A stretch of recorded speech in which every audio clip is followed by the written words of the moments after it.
Hello,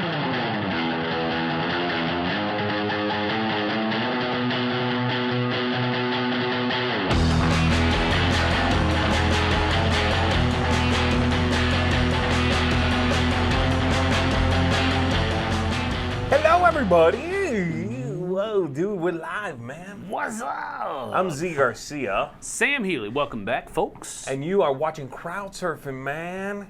You might be thinking to yourself, dude, where's the tall guy with the goofy hats? Well, he's not here. Mr. Tom Vassell is at Gamma right now, finding out Gamma. news, previews, just finding out what's coming out later on. And, he'll be back later on this week, at the end of the week, and of course from that point on. So we figured we would step in, take Crowdsurfing over for this episode. Yep.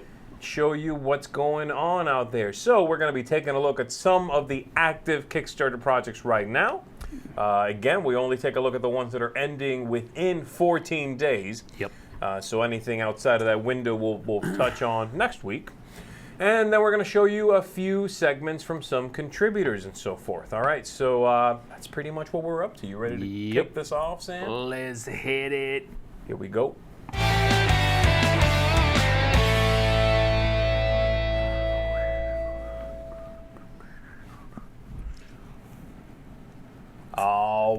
All right. So Well, we've got these, I don't know, about 15 different projects that we looked up today. Some of them look pretty good. some of them not so much. Some of them As Roy said a while ago, wipe out, dude. Wipe out, man. All right, so here we go. We have Paolo Mori's Blitzkrieg, the board game. This is put out by PSC Games, Will Townsend. And this looks like, basically, it says that it is World War II in 20 minutes. Abridged. Yeah. World War II abridged. The abridged There were version. some skirmishes. One side won. Moving on to the 50s. Looks like it has somewhat of a tight, not a tightrope, but a tug of war mechanism going on here, where you have one piece that's in the middle and it's going to be floating between both sides, pulling it to one side or the other in the different arenas of combat, I guess you could say.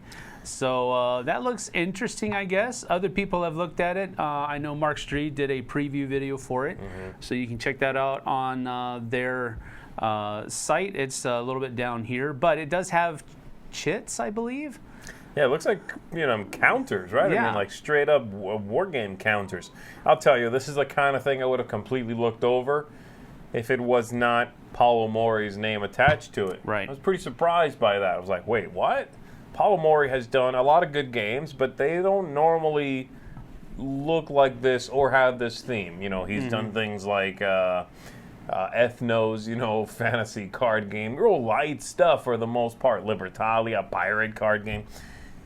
Now, this looks light, right? Don't get me wrong, but it's an interesting theme. It's, I'm curious if, the theme does not attract me, but I'm curious if I was made to sit down and play this game, if I would like it. He was made to sit down and play this Correct. game. Someone told me, you must play it.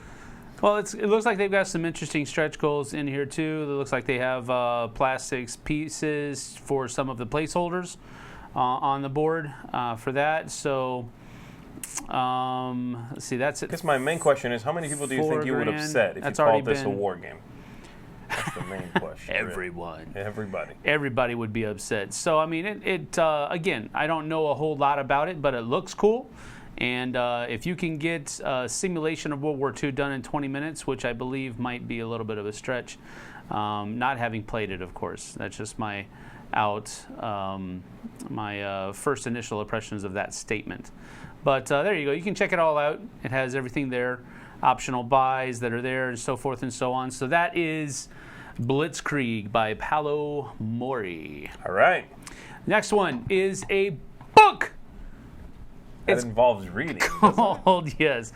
And it's going to be a 400-page book at that. So we're talking a major accomplishment here. But it's called Board Game Design Advice. And this is the second edition. So that's interesting. It is written by a guy named Gabe Barrett, but from what I understand, it's a accumulation of different... It's like a collection of essays, basically. Essays or pieces written, or maybe even interviews with no less than 46 designers out there. And I was like, okay, well, who are the designers that they're talking to? Okay, go ahead. Who have they got? We got Reiner Knizia. Never heard of him. Yeah. Nikki Valens. Sure. Not the guy who died back in the 50s, Richie Valens, but this is Nikki Valens. Nikki Valens has done a lot of cool Cthulhu stuff. Alan Moon. Sure, that dude is, I mean, he's like a filthy mouth pirate of game design. He's a cool cat. Isaac Vega. Good stuff. Ignacy Trevicek. That's Jamie my man. Stegmeyer. Courtney Konecka. John Gilmore. Richard Garfield. Vlada Shavatel. Donald Vaccarino. Yep. Antoine Bodza. So there's a whole bunch of really, I guess you could call them prolific designers that are in here. They're not... Yeah. They're not just, I've designed a board game. No, these are people who have designed a ton, cumulatively, of board games. Yeah, there's a lot of experience in this book. It's pretty cool. I like also that the at the top there they let you know, or the way he phrases it is, each article kind of what it tackles. Like advice this person would give you on your first design. Right. Pitfalls to avoid, do this thing, how to pitch a game. That's cool. I think, honestly, and those are all the new ones, by the way, all those people we just named.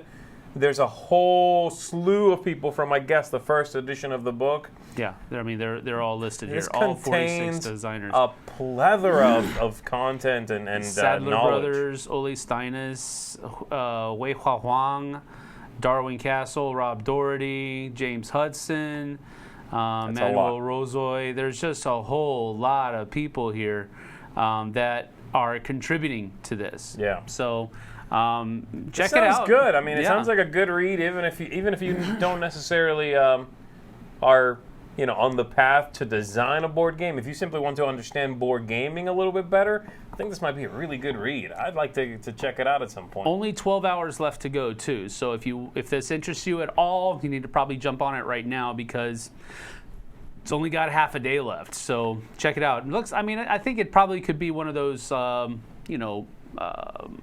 coffee table books, where you put it down, you pick it up every once in a while, read one of the entries, and then you put it down.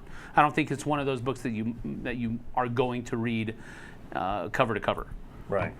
So, and especially if you have a really short break, you can read the one from Richard Garfield, which I'm pretty sure is just design magic, get super rich. That's it. Yes. That's his article. Just a couple lines. All right, so that's board game design advice. Next, we've got Master of Wills, second edition, and the Edge Hunter faction expansion. About lawyer, you have to go around and get last wills and testaments from and people. You are trying to finalize those, make sure all the paperwork is right. And the lawyers look like this. Right, space lawyers. Yeah, space lawyers. Sounds like a good theme. It's really original. It's very different. I mean, this could have been about, space battles and things like that, but it's about, the legalities of ownership in space. It's not. I just have to say this. That's not what it's about? No. That's what I got from it. That's not what it is about at all. Although it does say a board game of influence and manipulation. Right, because when you rewrite that will, you're like, well, listen, you want to leave it all to your kids? Or how about you help the Galactic Senate a little bit? Make a contribution.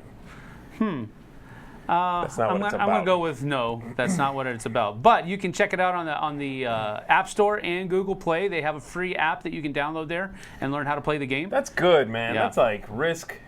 Free, low risk checking out of the thing. Yep. I mean, they could still fumble it, right? Don't get me wrong. It could be badly printed, but you should be able to play the game and know if it's a good design. At least that's sweet. Correct. Yeah, and I think that's one of the cool things about it.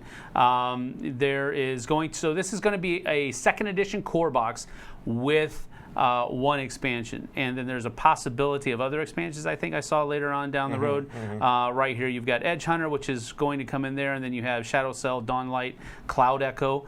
These are really cool names, and the artwork is amazing as well. Take two cool words and combine them. I know, right? Shadow Cell, Edge Hunter, Tabletop. Not quite as good. But not as good. Pick like a cool word like Zenith, and then another cool word like Dusk. Zenith Dusk.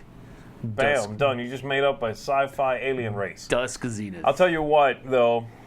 This is not the first game. This is not the last game, rather. I'll say this for the cards look a little sort of sci-fi generic to me. Yeah. You know, and they have that frame. I was actually just talking about this in the recent top 5 we did. You'll see that later, you know what we're talking about. But it just looks a little sort of generic-y, have I not seen this before kind of feel when I look at these cards. But it is a second edition. That's better than out the gate for the first time. Yeah. So who knows? This could be good. It's not really singing to me. Yeah. I like the artwork. I like the artwork. Yeah, I do. I think it's a very clean design. There's one game later on. It's a sci-fi game as well, and I think I like the artwork in that a little bit better. Okay. All right. This stuff is cool. This dude is Zenith Dusk. This cat. That's Water Zenith. Zenith. Hydra Zenith. Ooh, that's good. Aqua Zenith. I don't know. Done. That's it. So anyway, that's Master of Wills. It has 7 days, I think, left to go. So it just funded. So go check it out. It's a pretty low funding goal. Yeah, it is. Next one, Jumble Jam. Ooh, this is my pick of the week. And it looks all right, but the rest of them don't look so good. What? So my pick of the week, it looks vibrant, it looks cute, it looks really simple, actually. And honestly, it looks a little too simple. If there were other really solid choices this week, I might have gone with them. What did it for me for this one is, again, the look of everything. It's attractive. Seems like the kind of game I can bring to the table with people who would be put off by geeky things. It's about donuts and croissants and stuff. You know what I mean? It's like and cats. And cats, I mean, but those are like everyday things. Yeah. As opposed to like, hey, this is a game about in which you play the cloud echoes, and it's like, you're a dork, you know? I also like, if you go down a little bit more, it shows you sort of the mechanism in the game, which is this idea of, it's a set collection game, it looks like, but area control set collection, in which you deploy your little tokens in between cards, and you influence the cards around them. I'm not trying to scroll too fast. I'm trying to find what he's talking about. It's down you'll near see the it bottom. in a It's right moment. here. Yeah, so it's kind of like that. I think that's how you lay them out, and then below that they show you how you place them. So you put out your little tokens like this. There you go, around the cards, and then you will influence each card based on how many of your tokens are touching it. Huh. That's clever. It's been done. There was an Astari game that did this very thing. That was a sort of a Euro game. That was a little more, Didn't City of Gears do that too? City of Gears kind of does a similar thing, exactly. Where you're placing your person in between two different places. Right, and then you influence the tile based on what's around it. So it's been done, right? Don't get me wrong. But I still think this could be sort of an entry-level game to that style of play. That's not bad. And it looks cute. I think this could be a nice filler. Yeah, it's a kid's game. It's a child's plaything, yes. I didn't mean it that way. I think I'm gonna play. It's really simple. That's all. No. I mean, I intend to giggle like a little kid while I play this game. Yeah, the artwork is cool. I just don't understand the cats. Why are cats in this game about food? You can eat cats. That's why. A cat is also a food source. Pretty sure that's not why they were included. Soylent Kitty. Soylent meow. All right, so there you go. That is Jumble Jam. I don't know why it's called Jumble Jam, but I don't know. Because they jumbled some kitties in there. Yeah. Waste Night 2nd Edition. This is a reprint. Then you're also going to get the Paths of Blood expansion. That sounds adult. For Waste Nights. This only has 5 hours left, so if this strikes your fancy at all, You need to jump on that pretty quick. A post-apocalyptic board game of adventure and survival set in dystopian Australia. 1 to 4 players. My pick of the week. There you go. I said it because Roy was waiting on me. He was giving me the eyeballs. Yeah, he's like, come on, say it. Say it. So I went ahead and did that. So I when the original Waste Nights came out, I was interested in it. Yes. Didn't get it played. And did you read the rule book? I didn't. From what I understand, it was a pretty rough rule book production. Yeah. Okay. Well, hopefully this will have cleared up some of those things because I'm really liking this. You know, I like this stuff. You know, I like the post-apocalyptic stuff, and you got zombie kangaroos. That's man. cool, man. Zombie kangaroos. I mean, you got the weird moss infected people or whatever. Yeah. Those are neat. The game looks good. I like the post-apocalyptic thing. This is very much Mad Max. It's even in Australia. But hopefully it's considerably cleaned up from the first stab at this. That first one went nowhere. Yeah. From what I understand, I kind of looked at it, sort of attempted to figure it out. It was a messy production. You know, Yeah. This might have been their first design or publication. I don't know. I'm hoping this is good. I'm hoping it's considerably streamlined. It's got cooperative, competitive, and solo modes. That kind of worries me. Yeah. You know, honestly, every time I see that, I know this is a thing. It's like, give me more from my Kickstarter money. Yeah. I also don't want you to design every game. Right. I want you to design a good game. Yes. One good game. I don't need that game I'm backing to be everything. It's like, unlock stretch goal. It's an all versus one style of system. It's like, dude, just make one of those things. Cool co-op, great. Competitive, fantastic. Kill each other. Not all of it. So, I don't know. Plus, that's Johnny Taylor. And Zoe Shaw. I hate that guy. Looks like they're pretty cool. Pretty cool miniatures. Salo Lee is one of the bad dudes, I think. These are the heroes in the core box. Is it paint-worthy, you think? I don't know. I mean, they look pretty good painted. I mean, these miniatures that are here, they look pretty good. So, yeah. I mean, if I back it, will you paint it, is my question. No, got it. I don't know. I am. These miniatures do look good, though. These miniatures do look good. So not enough tentacles. No, every game doesn't have to have tentacled miniatures. It does if it has miniatures, you know. If you have a miniatures game and not some of the things have tentacles or like creepy things like something, man, I expect to see peeled off faces and whatnot. I mean, in a family-friendly way. No, that's not. This is one of the things that I liked about it. The idea of having a book of tales, 700 entries for a storyline. Jeez. It looks pretty cool. Adventure guides and all this other kind of stuff. Rule books. I mean, the rule book is you have to have that. But over 170 cards. Replayability. I like the look of the game. I like the clean nature of the cards. All of these different item cards out there just shows you the item. There's not a whole lot of fluff there. I like that. Okay. Cool. Tokens look good as well. Miniatures. Ooh, plastic resource Plastic markers. resource. Look at that. A little magazine clip. That's probably fuel. That's got to be medicine. Meds, yeah. So dice, cool, custom dice. Yeah, those are all like cool that. as well. These, man, everybody's doing these now. Everybody, man. CMON started a trend, dude. I'm telling you. Absolutely. Also comes with a companion app. That's another thing that I was. Does it include the iPad? Starting to look in. No, probably not. But it's a companion app. It's not required to play those, so that's cool. So yeah, this is my pick of the week. That looks really cool. I mean, that's definitely like Game of Thrones robbery, but a little too on the nose there. But he looks cool. But I don't know. It looks neat. Again, I'm just bringing a little bad blood because of the first one. I know was kind of a botched job, but yeah, if this is good, I'll check it out. I love the theme, man. I'm into it. All right, so that's Waste Nights, my pick of the week. Next, Dungeons of Infinity. Now, this one isn't yet funded, so it only has 7 days to go. I was just talking about this. I was literally just talking about this. Yeah. Dungeons of Infinity, cooperative, competitive, story, and solo modes included. And wait till you see this card. This is what I was talking about, generic. I think this is one of them anyway. They all started to blur together after a little bit. But that's what I'm talking about. That idea of like just do everything. Every game has all the parts it could have. Oh, well, I saw one of the cards already, yeah. Here we go. Come on. Oh, there's a campaign mode and a story mode? Yes. Wait, okay. Sample scenarios. Good. Come on now. Oh, standees, good. Oh, standees. I like it. Tiles. Dungeon tiles. Look at that.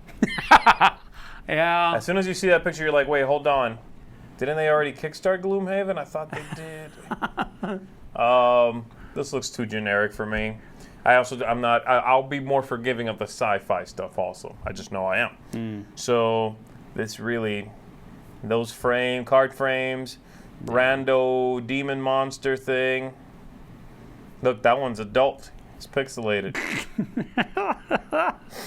Yeah. It looks generic to me, personally. It looks generic. It might be a great game. I can almost guarantee this is going to be cobbled together from other parts of other games.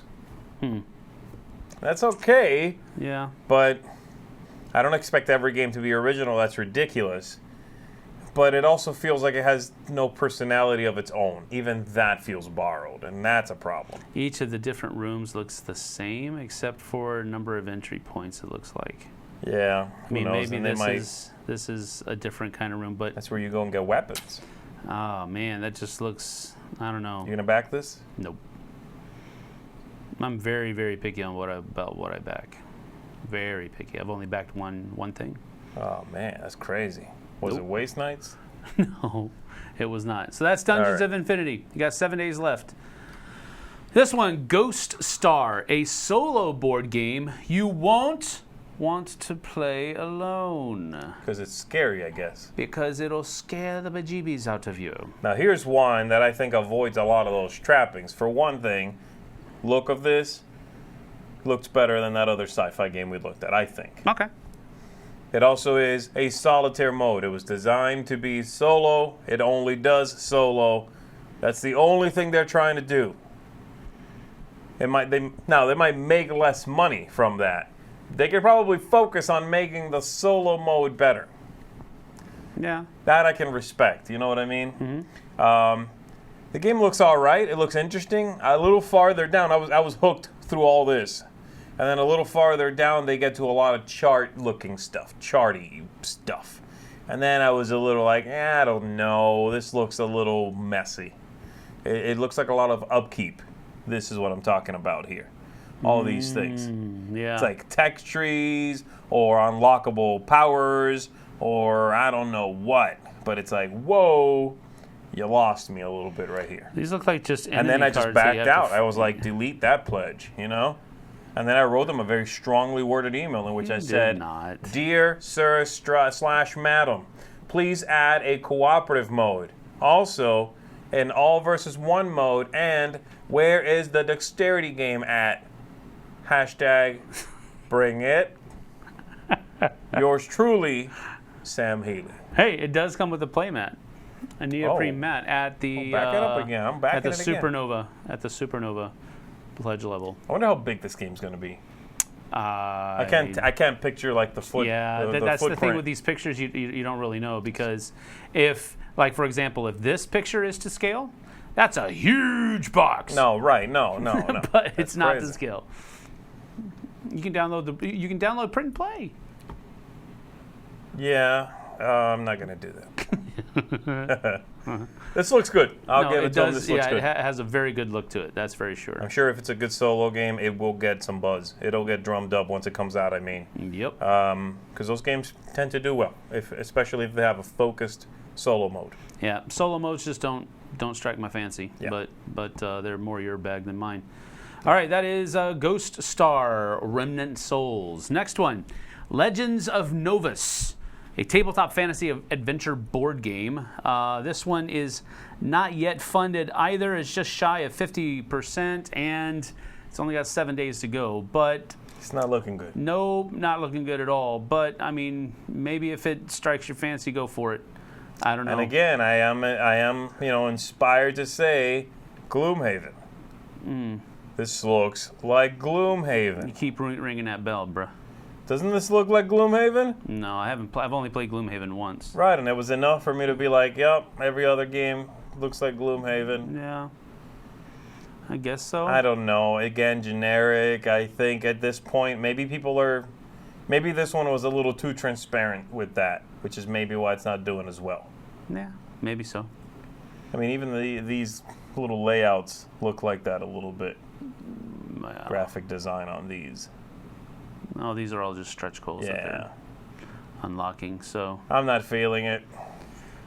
Core box and all. I guess these are player mats over here. Yeah. And I don't know what this is. Mouse pad. That's a mouse pad? No, I'm kidding. I assume that's a board. It looks like a mouse pad. It does.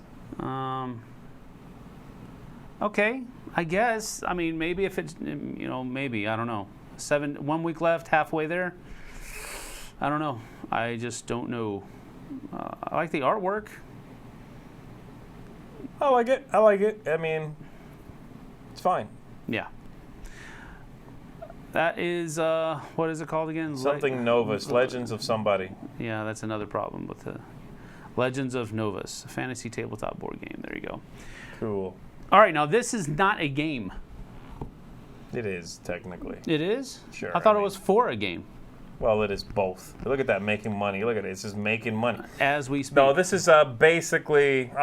Is this another way for you to get the game and it comes with the soundtrack? So they had a Kickstarter late last year, I guess it was. For Claustrophobia 1643, the reprint, the reworking of the game from like 9 years ago. They already had those games made. You backed that game. As soon as that campaign ended, they got your info and they sent it to you. They were done. They were sitting in a warehouse. They made 10,000.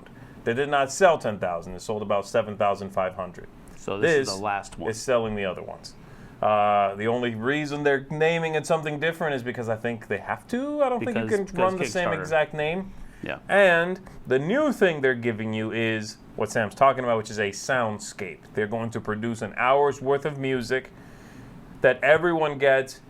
These people who backed the game now and anybody who backed it the first time. Yeah. So it's just a way for them to give you a little something else and stop people who backed it the first time because it was unique, never coming back, from going, but how come you're selling it again? Now other people are going to have it and my copy disintegrates in the closet like Thanos, so that's the problem. So if I myself am excited about the soundtrack so that I can never play it. Because you're going to get it because you backed the original, right? I backed this one, actually. Oh, you backed this one? Yeah, I did not back the original. I wasn't sure if it was going to be, like, real solid. Oh, okay. I had the original, and when the first one we got was a Dice Tower Library copy. Gotcha. Which Tom got. So I need to call and tell Monolith that you did not have faith in them is what Correct. Basically. But now, having seen the product, I'm all in, baby. I want that soundtrack. You know I hate music with my games. I guess seeing is believing. I don't intend to play this music while I play the game. Why not? Because I hate that. You know I hate that. So what, man? It's specifically for this. It'll be all spooky sounds I remember and when stuff. Flying Frog did this. I wonder if this is going to be better or worse than that. I heard it was just a collection of Bryan Adams songs. It was the summer of 43. Oh no. Demon cuts like a knife. Oh boy. Okay. Moving along. So that's Claustrophobia. You can get the board game. You have that for like 26 hours, by the way. They ran a 2-day campaign. Get on it. Yes, 26 hours. That's correct. Next, Dice Throne playing cards. This seems like it would be down your alley. Yeah, this is cool. Dice Throne has really pretty neat artwork. A lot of companies have been doing this lately. You know, they'll produce the game, and oftentimes it's simultaneously that they do a deck of cards you can back as well. These guys are doing a standalone campaign for that, but that's because it's Albino Dragon. They produce decks of cards anyway. Mm-hmm. So they're repurposing the artwork to make a deck of cards. That's neat. I like that. They're all custom. I like that as well. It seems like they're just using all the characters to make their court cards there. Yep. Another company that did this recently was Keymaster for that Parks game that they put out. In that campaign, they had a deck of cards as well. I don't know if I like this. The pips? What? Yeah, I don't know if I like this because the spades and the clubs look very similar, as well as the hearts and the diamonds.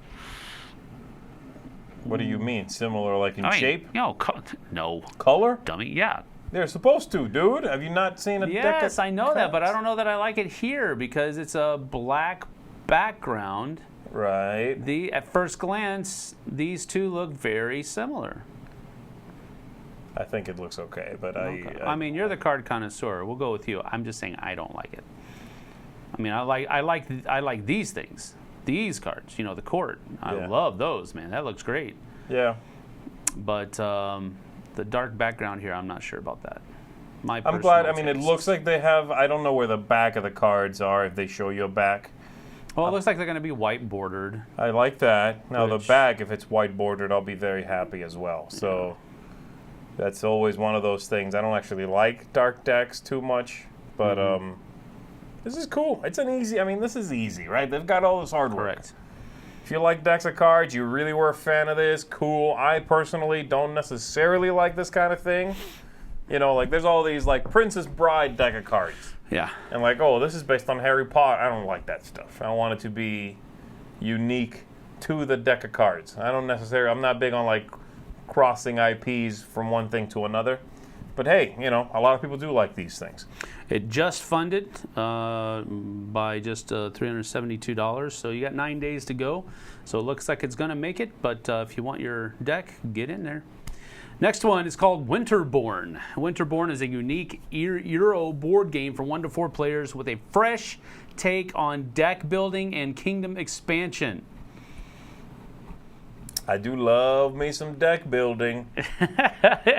Actually, when he was looking through these earlier today, he was like, what did you say? I'm just sick of deck building games. Deck builders Put that to bed, yo. They're all... Put deck building to bed. I don't mind them, but again, I'm not a big fan of them either. I'm not backing Winterbourne. Winterbourne? I want to say Winterbone every time I look at that cover. Winterbourne. Winterbone is ready. Why is it different? Let's find out why it's different. Hold up. Fresh takes on classic Euro mechanics. A combination of simple actions and multi-use cards provides a rewarding puzzle to solve each turn. Viking-sized turns. That means they're long. A lot of downtime? I don't know. Hey, y'all wouldn't advertise that. Multi-use heroes. Innovative multi-role heroes. Each hero can bring honor to your clan and unlock multiple paths to victory. One-of-a-kind card deck. Exploring adds new and powerful cards to your deck. Each card in Winterbourne is unique with different actions and scoring opportunities. Asymmetrical powers. All right. Not sure that any of that is actually new, though. It all sounds good, though. It's lawyerly good. Right. I mean, I don't know that it's...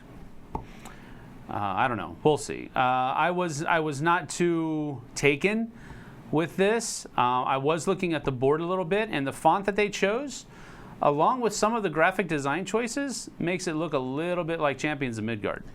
If you're making a Viking game at this point, it's hard. This is the font. Yeah. Right? Like, this font is in every Viking game produced in the last 4 years. That's, on the one hand, obvious. On the other hand, it's unfortunate. Because if there's a game that's very well known, like Champions of Midgard, you're going to get compared to it. Right. I'm not comparing gameplay to it. I'm just... I'm just saying, it'll remind you of something you already like. The artwork and the font that they chose. But, I mean... I don't know. It's got some clever looking things. I watched some of Man vs. Meeple's video that they had on here, and they did a pretty good job of explaining some of the, most of the things that were there, and so I got a basic idea of what you're doing. But it's almost like a card-driven exploration game almost that has some rondel elements in it as well. Well, you're the Viking guy. Do you think it's going to feel like a Viking game? I doubt it. It doesn't look like it will. But, I mean, I probably wouldn't have said Champions of Midgard felt very Viking-ish either. but it does. So I could be very wrong. But I mean, it looks good. It just has that moniker of, hey, we see that right there. That hex thing reminds me of that dragon game we played. Oh yeah, I forget what it's called right now. It's from what was it from? Anyway, I thought it was a little on the generic side. Yeah. That screams that same vibe, like generic hex setup. I don't know. I mean, the artwork is good. Yeah, it looks good. It is good. It's got a good graphic design, layout, and all that other kind of stuff. But all of the resources look pretty cool.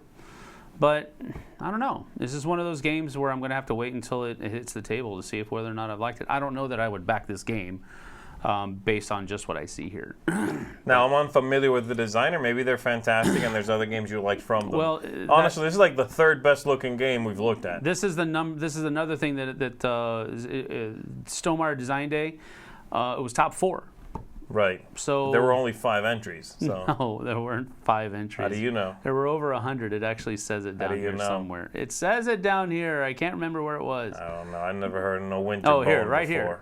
It's I'm sorry. Out of 30 entries. Okay, I'm sorry, but still, top 4 out of 30. That's not bad. It's a top 1/6. They did good. They did good. No, that's good. That's good. I'm kidding. Winterbourne. Winterbourne by Talon Strike Studios. Next one. Well, hey, look at this. This is that? not actually a board game. This is Dan King's Kickstarter, and he's got 6 days to go. He has already funded, but he puts out good content. So, give him a shout out, give him a look. He has a whole bunch of different things that he does. Facebook groups with a big chain. Yeah, you can't join his. You can't talk to him. Is basically what that says.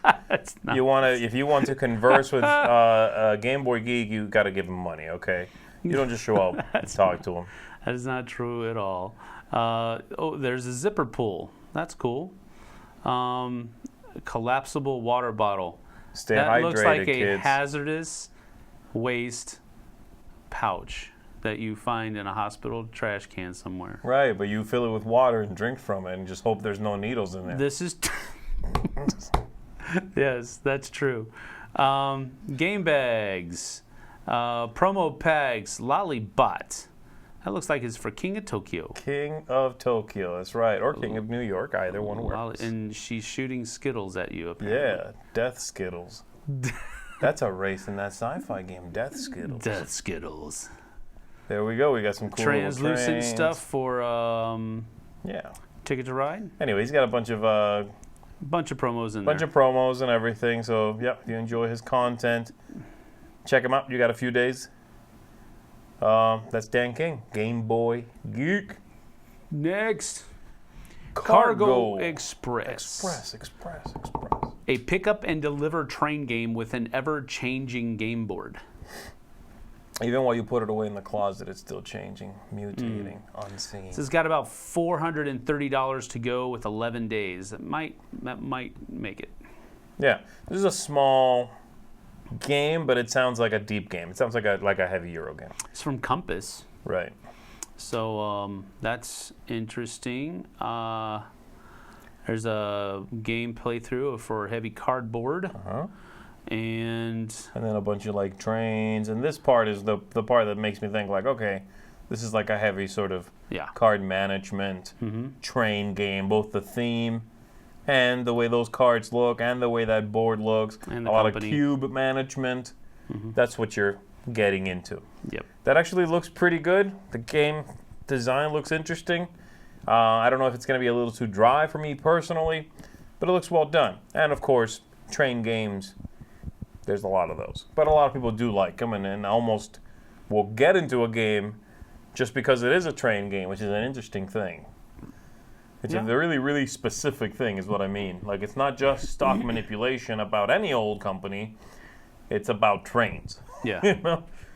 It's like liking sci-fi. It's I'm into sci-fi, but only in, the Milky Way. If you go outside of our own galaxy, I'm uninterested. Yeah, that's true.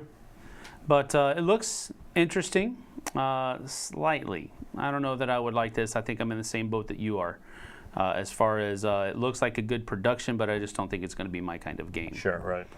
So go check that out. Not your pick of the week. No, okay. I already had my pick of the week. But this is sure Cargo you don't want Express. to change it? Okay. No, I don't want to change it. Now, what about you? Would you like to change your pick of the week? This is Furtherance, a deeply strategic civilization-style board game for 1 to 4 players that can be learned in 15 minutes and played in less than 2 hours.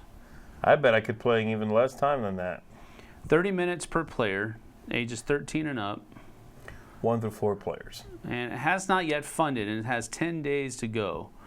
Only has 90 backers to it, so... I'll be the first one to say it, I guess. This looks... Games? Horrible. What does that word mean? That means horrible. Oh, okay. In English. All right. I'm not feeling it. It's artwork. Those card frames is what I'm talking about. Ah! I'm sorry, folks. No. No. I know this is probably from like one person out there putting their heart and soul into this thing. Yeah. But you know what? Take the night, go to a bar, start meeting people who maybe they're graphic designers. You know what I mean? Start making friends. Buy up people a couple drinks and ask them, so what do you do for a living? Oh, I do marketing. You're out. I need a graphic designer. Until you finally find a friend who is a graphic designer, maybe an illustrator. Buy them a couple more drinks. Sucker them into helping you illustrate your game. Because you need it. You're just a bastion of positivity today, aren't you? It hurts. This physically hurts me to look at those cards. Okay. At least the text is not overwhelming. Yeah, there's not a whole lot of text there. No, this looks really bad. Yeah. Next, the ultimate tabletop gaming app. This has 7 days to go, and it is just shy of $1,000 left for backing. This is compatible, as the picture shows us, with both Mac and Droid thingies. I want you to read some of this stuff. No, you're going to read all of this. This is why I picked it, because I wanted you to... Explain what that says to me, Sam. Am I supposed to... What is it?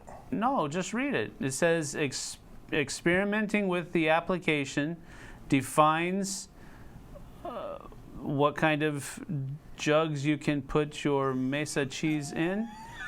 I have no idea, dude. Come on. All right, let's see. So this is I already looked at it. It's basically an app that's gonna basically help you. They've got a few games in there already. They have like 6 games programmed into it, and they're looking to do more of them. Okay. More games. More games, to put more games in there. It's going to help you basically translate rules, things like that. You'll point this application on your phone at a card. Mm-hmm. It will translate that card in real time with augmented reality. Things like that. That's what they're doing with this. So to facilitate an English production being played by someone in Spain, for example, which is where this is from. Sounds interesting. They're comparing it here, for example, to Google Translate, and seeing sort of the job that Google Translate does versus their own dedicated app for this. It sounds neat. It sounds like the kind of thing that's going to be really hard to keep alive and to get support. Seems like it would need constant support. Right, and even, they have 6 games, but that's like a drop in the bucket, you know what I mean? So that's my main concern. It's a nice effort. I think it's a cool idea. Yep. I don't know if Kickstarter might actually not be the way to go for this one. I think this might be a better way to do it if these guys went to the company and worked with them outside of Kickstarter. Yes. Because I don't see myself backing something like this for 6 games and then maybe no more games ever. Who knows, right? Like, where's this app going? Hey, look, it says experience the ultimate board game companion app. Oh. That's what that says up there. Oh, got it. Had nothing to do with putting cheese in jugs. Mesa cheese, you said. Yeah, mesa cheese. I don't even know if that's a real kind of cheese. I don't know what that is. I don't either. It sounded good. You best believe it. That was my dad joke of the day. Brought to you by Dad's Hats. All right, so we're coming to the end here. We're going to talk about one final thing, and that is, looky there, we have a late pledge thingy button on our Kickstarter. So if you missed our Kickstarter campaign pledge level thingy madoogie hopper, you can get in on it now. That's right, Backer Kit is open, folks. Go do your thing there as well. So yeah, late pledge if you have not done so. If you have, Backer Kit is where you want to be, and yeah, you can help us keep going so I can be nicer to some games. Yeah, he needs to be nicer to games. But anyway, that is our Backer Kit that is available through our Kickstarter, so go check that out. All right, let's get to some contributors. Here we go. Hey folks, welcome back to our Dice Tower preview recap. I'm Mark, and I'm here with the FOMO guy. The FOMO guy. So, Robert. Oh, I thought Roy was going to join me. Roy Canada. Who's Roy Canada? Oh, I'm not your first choice. Yes, you were my first choice, Robert. All right. Yeah. Well, so why are you here? I mean, what's your FOMO segment? Well, so we're here at Dice Tower West, and I don't actually have a FOMO segment. I know. That's why you're here. Right. I'm infringing on your stuff. That's right. Okay, that makes sense. But I mean, you looked at some cool Kickstarters recently, I did. And I thought it might be cool for you to tell me about them, and maybe I'd have a FOMO pick. It is the preview recap after all. Right. And I could maybe come up with something that I like. And we are at Dice Tower West. We are at Dice Tower West. We've been playing a ton of stuff. Yep. I played some prototypes, some future Dice Tower previews coming soon. And I played a game called Deliverance that will be a future FOMO for sure. For sure. It's angels versus demons. Really, really cool cooperative game. I really enjoyed that. I believe it's kickstarting later this year, September. I'm not going to spoil anything else. Just keep an eye on Deliverance. Awesome. All right, well, let's talk about what we previewed. Yes, what do you have for me? First up, we have a roll and write game actually called Roland Wright. Wait, Roland Wright, like the name? The character is Roland Wright. Okay. What's it about? What's interesting here is you're a game designer, and you're trying to win the Game of the Year awards. And you're making the best game, a puzzly game, and you have a grid that you're going to be filling in with dots, colored dots. Okay. And you have a series of actions that you can perform, as well as trying to match your patterns. So the actions allow you to move dots around, erase, replace, and get more cards and so forth. So it's a roll and write called Roland Wright. Yes. That is a game about making games. Yes. I hope Roland Wright is a very fancy individual. Yes, he's got the top hat, mustache. Ooh. Yeah, might be right up your alley. Well, I mean, Roland Wrights normally aren't, but Roland Wright might be my new best friend. Yes, indeed. All right, now we've got Oracle's Civil War. Is it about the Civil War? No, definitely not. Okay. So it's a fantasy-based game. Okay. You have two warring factions and tons of characters. And you can play in teams, which is kind of the cool way to play because then it introduces an AR component where one of the players is an oracle or seer, and they use their phone to see what's happening out on the board. Like some virtual reality. Yep. There could be dragons in the way. All kinds of stuff could happen. Right? There's chests out on the board, and you could help them find these chests to get better equipment and cards and so forth. So I'm feeling this. And there's lots of dice in this game. I mean, I'm a dice guy. You do love dice. I do love dice. Yes. And as your friend Roy pointed out to me, dice are just cubes with pips. I love this. They are just cubes. That's your favorite thing. I do. I love cubes. Awesome. No, this sounds really cool. Yep. All right. So I'm gonna think about those two. Okay. Give me a little bit, and then I'm gonna see what else you've got and see which one will maybe be a good FOMO for me. Sounds good. Absolutely. All right. I'll see you in a little bit. All right. Sounds good.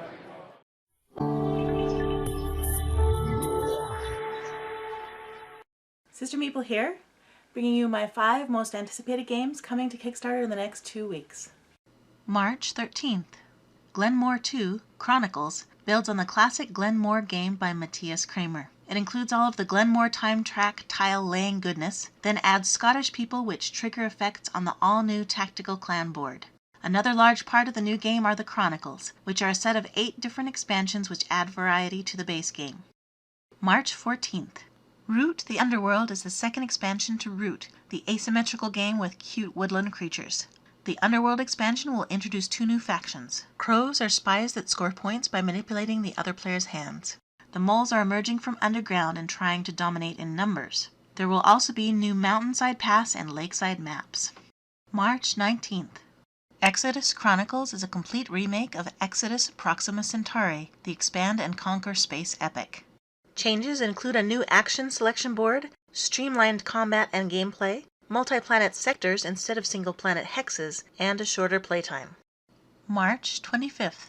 In Fujikoro, players explore a Japanese temple to rescue monks and recover artifacts before Mount Fuji erupts and buries the temple forever. When the endgame is triggered, players rush to climb the rope in the center tile to reach safety. Game Brewer's production of Gu Gong was so incredible, I am interested to see if they reach that same level of quality with Fujikoro. Also launching March 25th, Area 1851 Express is a light family game from Justin Blasky, the designer of Mint Works and Mint Delivery. This game humorously juxtaposes the American Wild West with contact with aliens who have come to trade their technology. During the game, players draft parts for their out-of-this-world gadgets. For a more in-depth look at these games, check out the Sister Meeple YouTube channel, and may the dice roll ever in your favor. Happy gaming!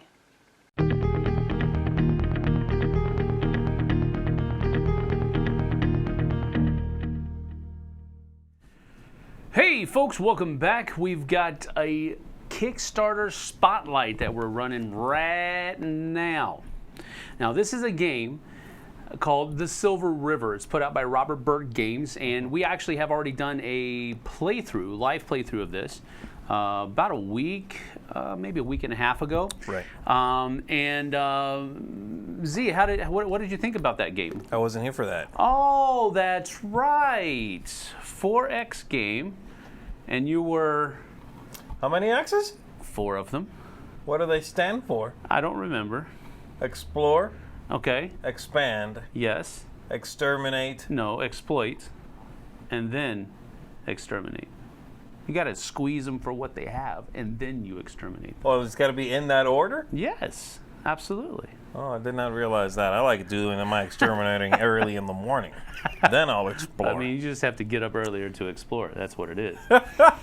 All right, so basically it is a 4X game. You got to play this. Yeah, I got to play this. Yeah. I wasn't here, so tell me all about it. Myself, Tom, and Roy, and Mr. Burke, Robert Burke, was here, and we played a 4-player game of it, and we got it done in about 2.5 hours. Okay. And that was with some game explanation, too. So It's really is a 4X game that plays in 2 hours or less. One of the things that I like the most about it is that he did a lot of research on the actual different factions that are in the game. And all of the different factions that are in the game are based upon real belief systems that exist in our world today by different groups of people. Oh, okay. But it's a sci-fi game, right? It is a sci-fi, of course. He jumped off of those things. Yeah. That knowledge. Yeah, that's correct. And he also pulled the name, actually, from... the Silver River is the one of the Oriental races. I don't remember which one he said it was, but it was an Oriental group of people that's what they call the Milky Way. They call the Milky Way the Silver River. So I thought that was cool too. So I like it when there's a little bit of a real world connection with games, and that was the cool thing about it. But it is currently right now on Kickstarter. So if you want to go ahead and pull up the Kickstarter page, we'll go ahead and talk about it for a little bit more, and then we'll be done. This is The Silver River by Robert Burke Games. It has not reached its goal yet. It does have 23 days left though. So I think it's about halfway through, and it's a little bit over halfway funded. So hopefully we can it'll pick up a little bit here in the near future. But 2 to 4 players, and you have 8 different races to choose from. It's 90 to 160 minutes, but it's a full 4X experience, so that's pretty cool as well. And that's another thing that I wanted to focus on is the artwork here. Wow. It looks really good. Yeah, it does. It looks really good. We played a prototyped version of it, so there wasn't a whole lot of finished artwork in what we had available to us, but this artwork looks really good. There's all of the different... Those are like player boards, I'm guessing, right? Yes, that's correct. Yeah, these are the different player boards. You track the size of your fleets on your player board. You hold all of your different wonders that you can build on different planets right here as well. The numbers on the planets represent how many, basically, not civilizations, but cities, settlements and stuff like that you can put on that. And that generates how much funds you're going to be able to have throughout the course of your turn, that sort of thing. One thing that he told us here that it wasn't going to be a modular board, but the prototype was a modular board. But as you can see here, it says one game board. So I don't know exactly how that's going to work out. Okay. So I don't know. We'll see. One of the cool aspects of the game was this idea of these different space monsters. And these monsters are basically huge entities that are going to plop into this area right here in the middle of the board. And players can go and cooperatively fight against them. I think I saw Han Solo try to kill that middle dude. Yeah, that looks like the thing from Solo, right? Pretty sure they killed that dude in that movie. One of them is a huge moon with a face on it with a huge laser cannon on it. Okay, like Nowhere from Guardians of the Galaxy. Sure, yeah, kind of. That's cool. Yeah. So anyway, but the idea behind these is that if you defeat these guys, they give you a lot of rewards. If multiple people come in and try to fight it together, they all get those rewards. One person will get a little bit more because they instigated the fight or they were the leader. When you played it, did it feel kind of sandboxy a little bit? It did. It did very much so. These different monster cards will be different for whatever level they come up in. Mm-hmm. So they could be stronger, they could be weaker. Technology cards were also a pretty cool thing because it represented a tech tree, but these 4 spots over here had to be unlocked by different things that are there. So you could have these upgrades from the beginning of the game, but only circle upgrades could be placed on this box. Only triangle upgrades can be put here, stars, and then hexagons. Is that hexagons? Pentagons, yeah. Pentagons, whatever. It can be put here, but then you unlock these things through gameplay. And so it's an interesting, but it's a very simplified way of incorporating a tech tree. So that was pretty cool. This is another thing that was neat about the game is this investment board. And whenever you have a domestic investment, you're going to put one of your pieces on this board, which gives you a little bit more production in that kind of production. For example, you have generic production, and you have civilization, military, technology, and political. Okay. Political is what you would expect, where you're going to be voting on different types of things that, you know, what have you. Technology is going to be stuff like, you know, stronger weapons and so forth. Military is different kinds of military strength and that kind of thing. But this is a thing where if you have, for example, if you have 4 different pieces that can be placed on this board, and you can advance it as high as you get. So basically, you're going to get your highest number, this number up here, in points at the end of the game, wherever your highest number is. Okay. And then the lowest number that you have, as long as you have all 4 of your pieces on this board, the lowest one will get whatever it has as well. Oh, okay. So it's as long as you have all 4 of them up there, you're going to be getting points for your highest one and your lowest one. But if your lowest one is off the board, then you won't get any points for that lowest one. But it's got pretty cool tactic cards that you can play. And when you explore a planet, there's an option that you have to go through it. So I really thought it was a great thing. You have personal objective cards. You can actually choose. Each person has their own deck of objective cards, and you can choose which ones you want to go for. Is it based on your race, who you play? No, it's based on whatever you want to do. But of course, your race does have specific powers in a certain way because they are asymmetric or not asymmetric. They're variable player powers. So you can pick which one of those objective cards or which what set. I can't remember how many you pick. I think it's 4 or 5. out of the 10.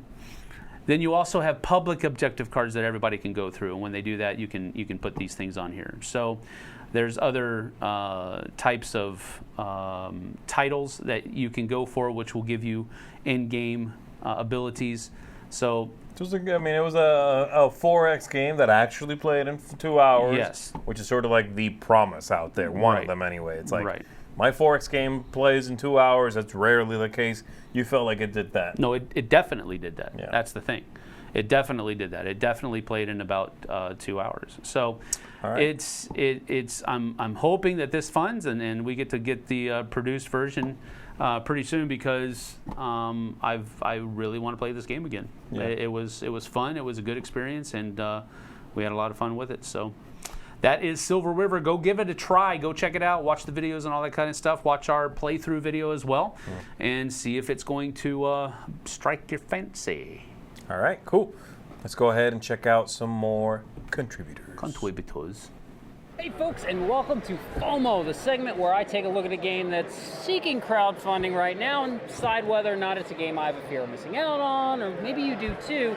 But I don't actually have something I'm looking at. As you've seen earlier in the episode, Mark is running me through the games that he took a look at and see if one of them might be a FOMO for me. There might be one in here. So we've already looked at 2. Yep. Let's see what else you've got for me. All right, next up we have the Silver River.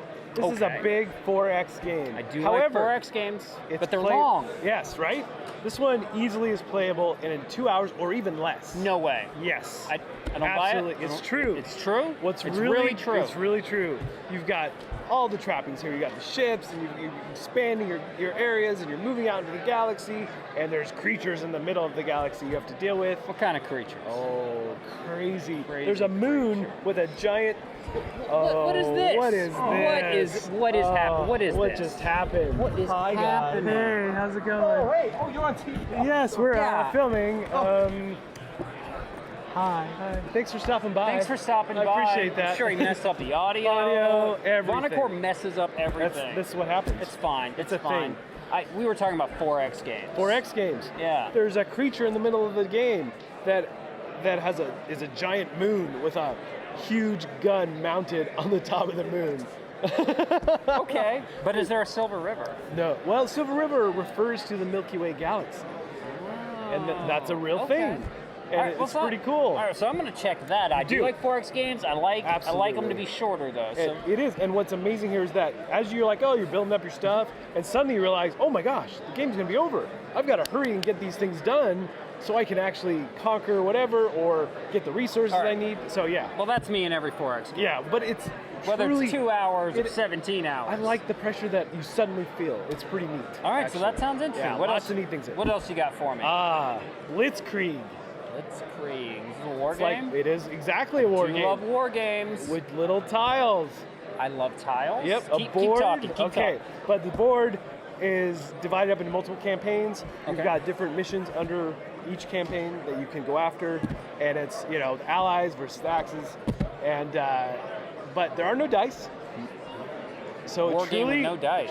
Truly no dice, and you're reaching in a bag, pulling out your different troops. You have land, air, sea, and you've got generals that add even more things to the game as you expand into that particular campaign. And this is how many players? 2-player. What's a the war time game on it? in less 20 minutes or less.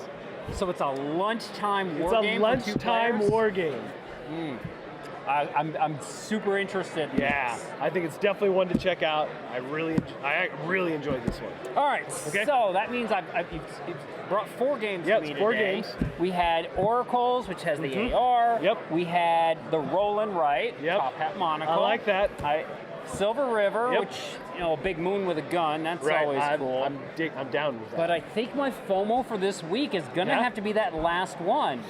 A war game, which I love war gaming, but it's hard. It's inaccessible to people a lot of times. It's a time sink, it's a lot of dice, it's a lot of chits. Yes. So that simplicity of that tile pulling, a war game, 20 minutes, 2 players, it's something I could play on a lunch break with people. Easily. It's going to have to be my FOMO pick this week. Now, I'm not going to give it a score because I haven't played it. But it's absolutely the game of this game. It's the one that I want to play. That's going to be my FOMO pick. I like it. So good choice. I've enjoyed sitting down with you at Dice Tower West. This was fun. I feel like we need to do more team-ups. We should. We'll see what the chat is saying about that. They may not like this at all. I don't know. That's true. That's valid. But yeah, no. Yeah, it's good, man. This was good working. Yep, and fun being here at Dice Tower West. It's a good time. Yeah, I look forward to seeing you folks next episode. Until next time, we'll see you at the table. Bye, folks. Hey, party people, this is Jeremy from Jumble Plays Games, and I'm really happy to be back here on the Dice Tower. It seems like it's been a while. I think we skipped an episode, so a lot of things have shown up on Kickstarter, a lot of things coming, but this is one of them. This is actually books.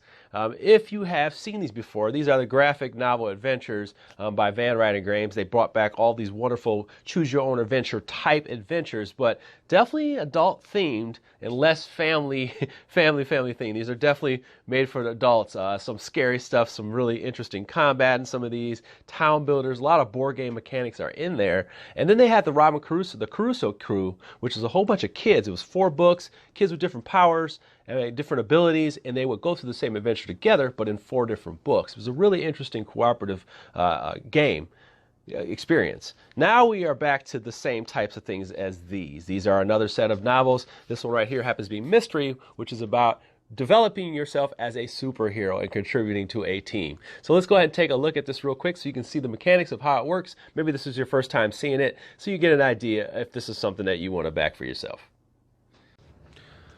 All right, I am not going to try to keep you too long here. So this is Mystery. It is set in 2025 Chicago. You are with a group of superheroes. You are new recruits. So what you're going to do is you're going to get your little superpowers. You're going to pick a hero and make superpowers. And you have flight, strength, super senses, and super rich, kind of like Batman, right?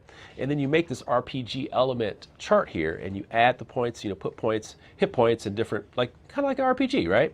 And then you also, as you get these health points, you're going to get to certain levels, and that will open up locations that you can go to. But what happens when you get to these places? You're going to see numbers on these cells, and they'll say, hey, go there, and then the other thing will happen. And when you're investigating, it'll happen too, so you have different spots you can look at. But the cool part is when events happen, you may see things like this. So you can scan it, and it will give you more information about the scene, the location, or the person that's there. But there are events that you get to choose what powers you're going to use, and sometimes you may not have them, and sometimes you will. But if you, let's say you had multiple ones, like you had the strength, the super senses, you have to decide which one you're going to use, and then that would determine how things fall in your favor or not. And that's what's really cool about this game. There's still some investigative work to be done, but overall the experience is just a good ride. And there is some pretty interesting thematic stuff in here that does get a little dark, so you got to watch it. It's not too dark. It's just that there is a little bloody stuff. People get beat up pretty bad, but it's really cool. And here's another one with like a dragon, but you don't know which way things are going. This is not it's a page turner in the fact that you got to go find stuff, not page turner and like, oh, I know what's coming up next. So yeah, very interesting stuff. Here's another really interesting puzzle, but there's a lot of going on, and I'm not going to ruin anything else. So let's go ahead and get back. All right, party people, if you can't tell, I like this one a lot. I like the RPG elements in here, and I also just like the feeling that I feel like a superhero. Even if I'm more super rich, I could just throw coins at people or bargain my way out or drink super serum and just do all this silly stuff that shows up in all our superhero movies. But the big one is that like I actually want to be in this adventure, and I don't care about the points. But I don't know, I just like it overall, and that's pretty much how it's been since the beginning of these books. But yeah, go ahead and check out the Kickstarter page. I'm going to probably be taking a look at it, but I can never tell anybody what to do with their money. All right? So you guys, go ahead and head over the page, see if you like it. I think this one's really interesting. But take care. I'll see you next time. Probably going to be doing Tsukiyumi. Might want to check that one out. Take care. And that's gonna do it for us today, everybody. Thanks for hanging out with us. We appreciate you joining us for this vassal-less crowdsurfing. Vassal-less, yes. You'll be back for your regularly scheduled crowdsurfing that you are expecting. We hope you enjoyed this episode. We tried to do the best we could. Yes, we did. I think we did okay. I think we might have. I think the correct internet usage term would be nailed it. All right. Well, that's it for us. Make sure you come on back for today. We got some more videos going up a little bit later. Yep. Or rather, they posted while we were doing this. Yes. And make sure you come back tomorrow. Correct. I'll be doing board game breakfast tomorrow. Tom will still not be back. I think I'll be here. You'll be here, okay? You'll be here, so make sure you come on back for that. Whole lot of contributors, some segments, and I'll even take a stab at doing a Tom Thinks style segment. Ooh. But you know what? Z thinks sometimes too. Hence the smoke. Z sets the house on fire is what I'll call it. So there you go. That's it for us. I'm Z Garcia. Sam Healy. We'll see you on the flip side. I'll let him say it. Got it in there, yes. Take it easy, y'all.